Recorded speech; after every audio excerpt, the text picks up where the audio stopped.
Olá, sejam todos bem-vindos ao ABcast Cidade da Advocacia. Conosco, Rafa Martins, CEO e cofundador da Share, uma das maiores empresas de educação do país. Liderando a Share, capacitou mais de 25 mil profissionais em tecnologia e inovação, impactando empresas como a Azul Linhas Aéreas, Facebook e Nubank, além de ser colunista de tecnologia da Zero Hora. Também está conosco Juliana Saboia, sócia fundadora da Palco Inteligência de Negócios, que atua no Brasil, América do Norte e Europa, com mais de 130 clientes atendidos em 8 anos de existência.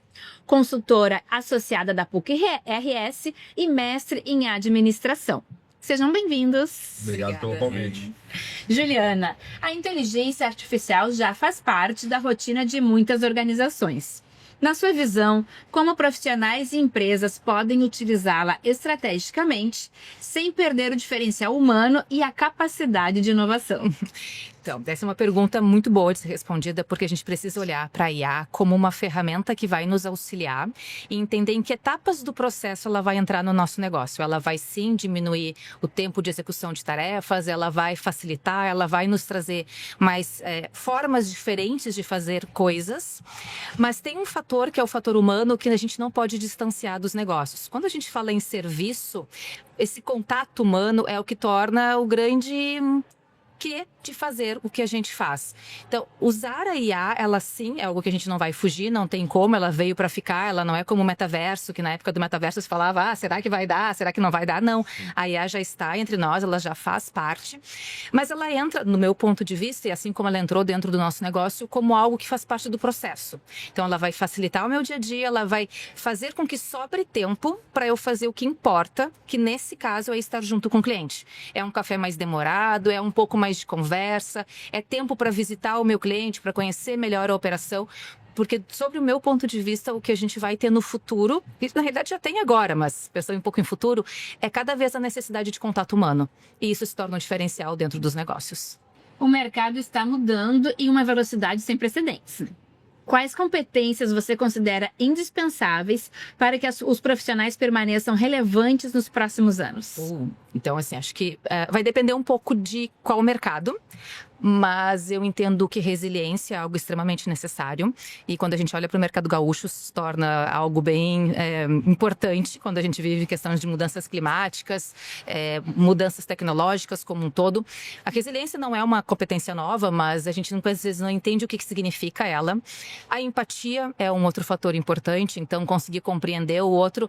De novo, a tecnologia ela vem para melhorar N coisas, mas ela não consegue ter a empatia que nós conseguimos ter enquanto seres humanos.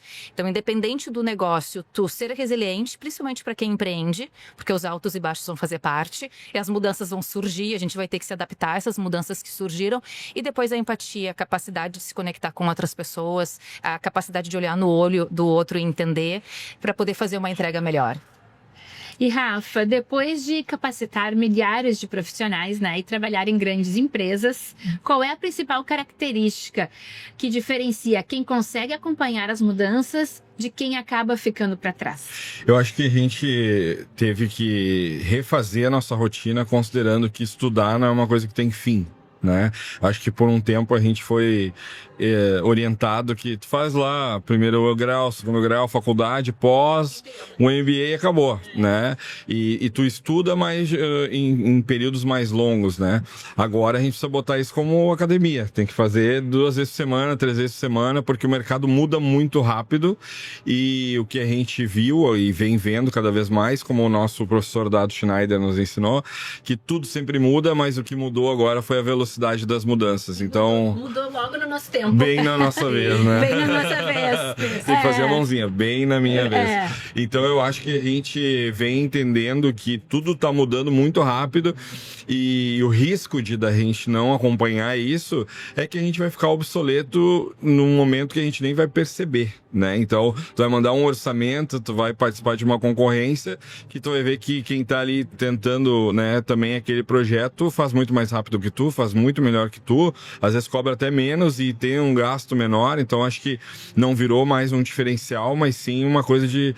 o mínimo que a gente precisa fazer é estar atualizado, é estar buscando e refazendo essa rotina de trabalho, entendendo que estudar e acompanhar, estudar não é só estar numa sala de aula, né? Hoje a gente tem podcast, a gente tem canais no YouTube, o próprio Instagram, dependendo de que você segue, é uma forma de você estudar também, colunas como a minha, por exemplo, na Zero Hora, é uma forma de estudar, os eventos, estar aqui é uma forma de fazer isso, então acho que isso não é mais um diferencial, é um momento de sobrevivência, então eu acredito que todas as empresas que vêm seguindo o relevante no mercado e seguem crescendo, elas têm uma política, né, e uma dinâmica diária de estar olhando para fora, né? Porque tudo muda muito rápido e aquilo que tinha valor talvez já não tenha ou tenha um valor muito diferente do que já teve um dia, né? Então acho que isso é o que a gente vê no mercado no dia a dia. Isso é difícil de fazer, né? Falar isso aqui é fácil, né? Mas refazer o jeito que a gente trabalha, considerando que tem que ter esses momentos de estudo, de reflexão e de troca, como a Ju falou, esse café mais longo também é uma forma de estudar, né? E de a gente volta inspirado, volta pensando coisas diferentes. Então acho que ter essa nova rotina para mim é o grande diferencial hoje. E a inteligência artificial que está democratizando o acesso à tecnologia, na sua visão, quais competências humanas continuarão sendo insubstituíveis, mesmo com o avanço da IA? Eu acho que todo esse ponto de criatividade, de repertório, de relação interpessoal, de vendas, né, comercial, aquelas disciplinas que toda empresa precisa ter, né? Eu sempre falo que o grande profissional hoje ele é a intersecção de alguém que entende muito do negócio e entende muito de tecnologia. Então eu dou muita aula para quem é de tecnologia para entender mais de negócio e dou muita aula para quem é de negócio entender mais de tecnologia, porque essa intersecção é o que a gente vê que hoje faz muita diferença, mas para além disso, ter um bom produto, um bom atendimento e saber vender nunca vai sair de moda. Né? Tu pode, esses dias mesmo estava falando com um amigo que tem um restaurante que tá super bombado e ele falou, cara, as pessoas voltam porque a carne é boa. Né? É bem decorado, é legal, as pessoas tiram foto, mas se o cara comer e não gostar, ele provavelmente não vai voltar. Então o produto segue sendo uma coisa muito importante. A pessoa que recepcionou ali, se não foi simpática, se tu não gostou, tu também não vai voltar, né? Então o atendimento segue sendo uma coisa boa, e se não vender, a empresa não existe. Então o que acontece é que com essa tecnologia toda que a gente tem à disposição, a forma de fazer essas coisas melhorou. Tá, né, um pouco diferente do que a gente fazia antes. Então, acho que isso é um ponto de reflexão, né, importante. E eu acho que esse repertório também, acabei de voltar de um evento, né, que é o Oscar da Publicidade, o Festival de Cannes na França, que o ano passado, 2025, se falava muito que a IA ia substituir o trabalho do publicitário, do profissional de marketing, e esse ano não é mais isso, né? O valor está nas boas ideias, nas boas histórias. As pessoas se conectam com histórias porque sempre foi assim, né? Desde a época lá das cavernas, lá contavam histórias, né? E a gente se conecta com isso. Mas a IA, ela é a infraestrutura. Ela é a eletricidade, ela é o encanamento da empresa, né? Teve até um palestrante que falou que tu não vai num restaurante porque tem eletricidade, mas se ele não tiver, tu também não vai. Então, assim, tem que ter IA, mas não é isso que vai fazer com que a tua empresa seja grande empresa, que ela vai se super destacar. O que vai fazer é, de fato, essas relações comerciais, essas relações interpessoais, a criatividade, as boas ideias, os bons produtos. E a gente que está na ponta, né, de um negócio grande, a Ju também, o negócio dela, o meu, a gente está o tempo todo olhando o que vai gerar mais valor para o cliente. O que estão buscando agora, onde estão as oportunidades. Então, acho que essas habilidades elas vêm sendo cada vez mais importantes, considerando que as coisas mais operacionais e repetitivas a gente vai deixar para IA fazer. Né? E, Juliana, muitas empresas adotam ferramentas de IA, mas tem uma estratégia clara, né? Quais são os erros mais comuns nesse processo e como transformar tecnologia em vantagens competitivas de fato? Então, com relação aos erros, né? Eu acho que tem um pouco do que o Rafa comentou. A IA, ela entra como um fio condutor vinculado a processos e a etapas. E aí eu vejo que o erro é tu trazer a IA como o carro-chefe, sem entender quem é o teu cliente e como ele quer que ele ser tratado. Então, se eu estou numa empresa em que o meu cliente deseja contato humano e eu coloco uma barreira de automação e coloco uma máquina, isso se torna um problema. Então, os erros, do meu ponto de vista, está muito vinculado ao não entender quem é meu cliente, não entender qual é o meu negócio, e ao trazer a IA, colocar ela em etapas que seriam fundamentais para o negócio. Rafa, muitas empresas investem em inovação, mas poucas conseguem criar uma cultura realmente inovadora. Quais são os maiores erros que você observa nesse processo?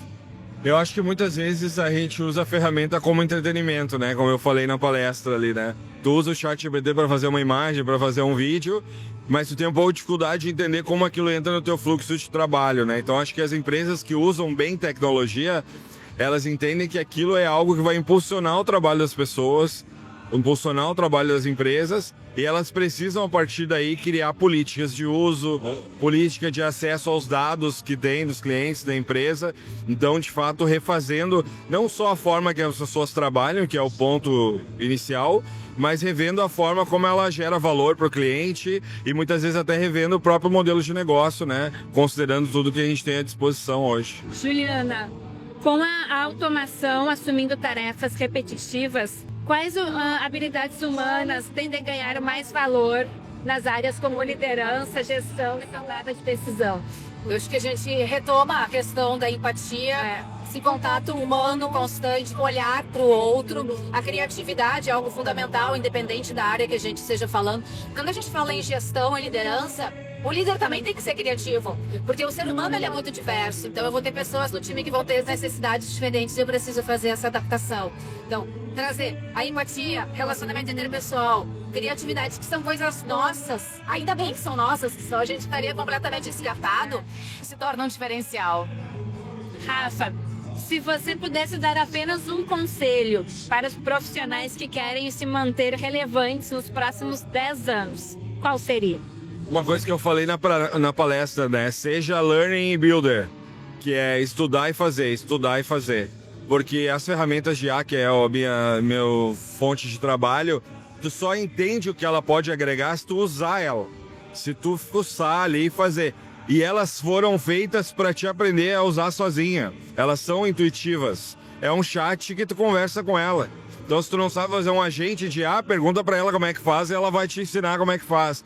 Então, eu acho que os profissionais que estão conseguindo destacar, as empresas, são aquelas que conseguem estar o tempo todo learning builder, né? Que é aprendendo e fazendo. Então, tu faz, daí tu vê, opa, travei aqui, preciso aprender um pouquinho mais. Aí tu aprende e vai fazer de novo. E ficar o tempo todo assim. Então, acho que o que está agregando valor é quem consegue, de fato, estar o tempo todo aprendendo e fazendo. E para finalizar, então, Juliana, para estudantes e jovens profissionais que estão iniciando a carreira, como desenvolver uma mentalidade de aprendizado contínua para acompanhar as transformações do mercado sem se tornar refém de cada tendência tecnológica? Eu diria que é acompanhar o que o mercado está trazendo. A gente tem o costume de se prender muito à nossa área e beber sempre da mesma fonte. Isso limita a nossa capacidade de fazer uma leitura maior do mercado e entender para onde ele está indo. E se eu não entendo para onde o mercado está indo, eu tenho uma tendência a não estudar o que eu preciso estudar. Então, se manter relevante também está nessa capacidade de olhar além do meu negócio ou além da minha área de estudo, beber de fontes diferentes e aí ter essa preocupação, como o Rafa comentou, que é eu continuar estudando, que é eu continuar aprendendo. A gente que é do old school, a gente tem muito repertório. Esse repertório vai se tornar importante, mas continuar entendendo as mudanças e se qualificando vai fazer diferença. E para quem está começando agora, por mais que se tenha N formas de aprender, o contato humano é a principal forma de aprendizagem. Então, buscar mentores, buscar conversar com quem já teve sucesso na área que quer atuar, para conseguir beber direto da fonte e trazer esse conhecimento para si. Ok, muito obrigada. Essa foi a nossa entrevista com Rafa Martins e Juliana Saboia, aqui na Cidade da Advocacia.